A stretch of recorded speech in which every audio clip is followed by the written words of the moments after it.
Our guest tonight found out whether there was any land north of the North American continent. He made that first discovery flight, and I must say that Admiral Byrd, our guest tonight, is not only our greatest living explorer, but he's been an inspiration to countless Americans. Admiral Byrd, you've been to both the North Pole and the South Pole. Is there any unexplored land left on this earth that might appeal to adventurous young Americans? Yes, there is. And not up around the North Pole, because it's getting crowded up there now, because they find out it's really usable, not only to live in, but militarily. But strangely enough, there's left in the world today an area as big as the United States that's never been seen by a human being. And that's beyond the pole, on the other side of the South Pole, from Middle America. And I think it's quite astonishing that there should be an area as big as that unexplored. It's a tremendous So challenge. there's a lot of adventure left down at the bottom of the world. Well, Admiral, do you hope to see that? I do.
job is to identify those problems and assist in finding a solution. So it's a problem-solving job, and you're always working with the unknowns. And I found that a fascinating part part of my career path.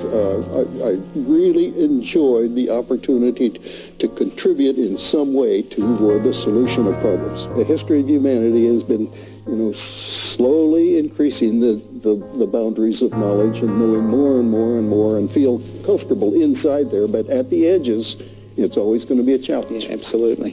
And the history of humanity has been, slowly increasing the boundaries of knowledge and knowing more and more and more and feel comfortable inside there, but at the edges, it's always going to be a challenge. yeah, absolutely. There, but at the edges, it's always going to be a challenge. Yeah, absolutely. And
May I ask you, is there a great difference between the top of the world and the bottom of the world? There is.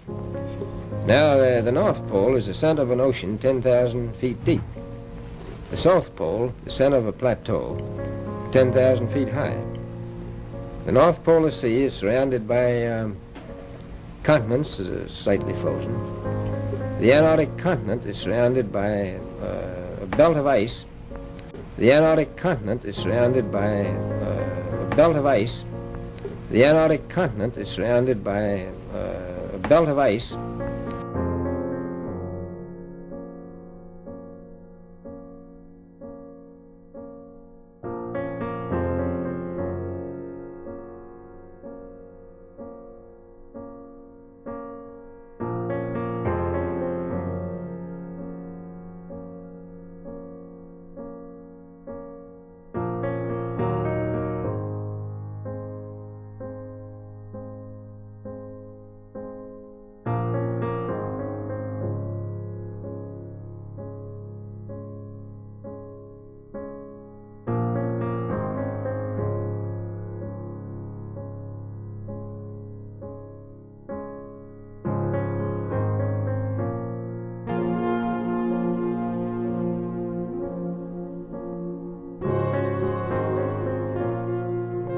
May I ask you, is there a great difference between the top of the world and the bottom of the world? There is.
But the amazing thing is that every atom in your body came from a star that exploded. And the atoms in your left hand probably came from a different star than your right hand. It really is the most poetic thing I know about physics. You are all stardust. You couldn't be here if stars hadn't exploded, because the elements, the carbon, nitrogen, oxygen, iron, all the things that matter for evolution, weren't created at the beginning of time. They're created in the nuclear furnaces of stars, and the only way they can get into your body is if the stars were kind enough to explode. So forget Jesus. The stars died so that you could be here today. Okay? And anyway,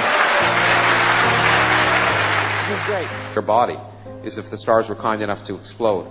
So forget Jesus. The stars died so that you could be here today. Okay?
have before us the opportunity to forge for ourselves and for future generations a new world order, a world where the rule of law, not the law of the jungle, governs the conduct of nations.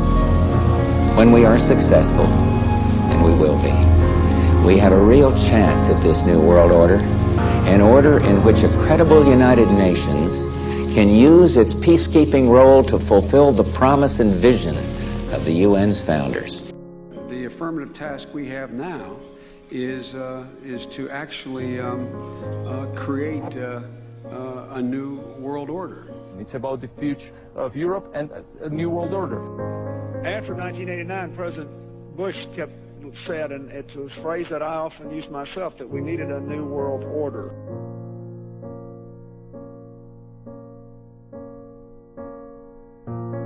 And the hope that each of us has to build a new world order. The pieces are in flux. Soon they will settle again. Before they do, let us reorder this world around us. I think his task will be to develop an overall strategy for America in this period when really a new world order can be created. It's a great opportunity. It isn't such a crisis. And this present window of opportunity during which a truly peaceful and interdependent world order might be built will not be here for too long.